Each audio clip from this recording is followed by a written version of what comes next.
मी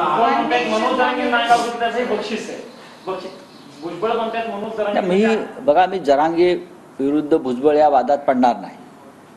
तो त्यांनी स्वीकारलेला मार्ग होता भुजबळांनी. मी मगाशी म्हणालो की महाराष्ट्रामध्ये सामाजिक सलोखा राहावा या मताचे आम्ही पहिल्यापासून होतो. टोकाची भूमिका घेऊनही ते भुजबळांनी तेव्हा घेताना दिसत होते, पण त्यांच्या मागे एक अदृश्य शक्ती होती आणि त्या शक्तीनं त्यांना वाऱ्यावर सोडलं.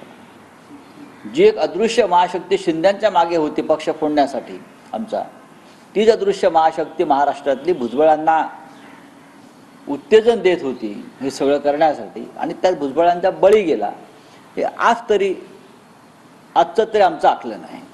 एक देश एक निवडणूक यावरती आज लोकसभेत विधेयक येणार आहे.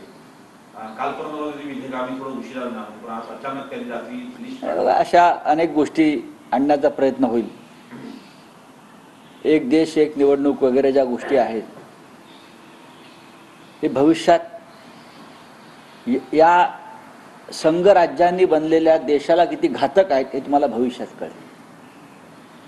हे संविधानाच्या विरोधामध्ये.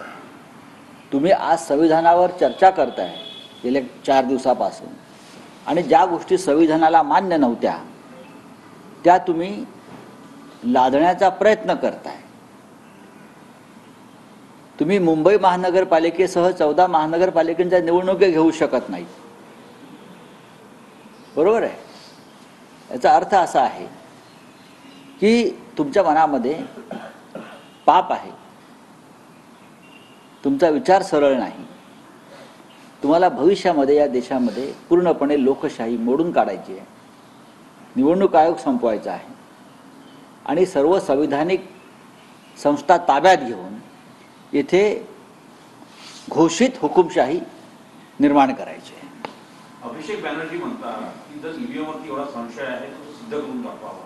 इंडिया आघाडीचे घटक नेते आहेत. ईव्हीएम वरती कधी काळी त्यांच्या ममता दीदीने सुद्धा आक्षेप घेतलेला आहे, तुम्हाला माहीत असेल.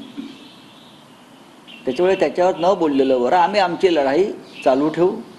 उमर अब्दुल्ला काय म्हणतात किंवा आमच्या अभिषेक बॅनर्जी काय म्हणतात ती त्यांची व्यक्तिगत भूमिका असेल, पण इंडिया ब्लॉक म्हणून ईव्हीएम महाराष्ट्र हा सगळ्यात जास्त त्याच्यामध्ये व्हिक्टीम आहे ईव्हीएमचा.